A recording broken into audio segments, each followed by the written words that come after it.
პუტინსა და ტრამპს შორის სასწრაფო შეხვედრის ორგანიზების საჭიროება ამ ეტაპზე არ არსებობს, ამბობს კრემლის პრეს-სპიკერი პესკოვი. ტრამპი და პუტინი ერთმანეთს უნგრეთში უნდა შეხვედროდნენ, თუმცა ამერიკის პრეზიდენტმა ის გააუქმა და ორი უდიდესი რუსული ნავთობკომპანია როსნეფტი და ლუკოილი დაასანქცირა.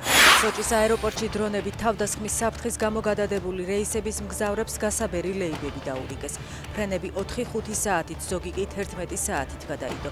ჯამში საუბარია 20 ავიარეისზე. თეირანი ბირთვულ ობიექტებს აღადგენს, აცხადებს ირანის პრეზიდენტი. მასუდ ფეზეშქიანი ამბობს, რომ ქვეყანა ბირთვული იარაღის შექმნას არ ცდილობს და ამ ყველაფრის მიზანი ხალხის პრობლემების მოგვარებაა. ამერიკის შეერთებულმა შტატებმა ივნისში ირანის 3 უმსხვილესი ბირთვული ობიექტი დაბომბა. ტრამპმა თეირანი გააფრთხილა, რომ თუ ბირთვულ ობიექტებს აღადგენს, ახალ თავდასხმებს მიიღებს. 14-დღიანი პატიმრობის შემდეგ ლევან ჯობავამ და შალვა ჩუბინიძემ იზოლატორი დატოვეს. ისინი გზის გადაკეტვის ბრალდებით იყვნენ დაკავებული.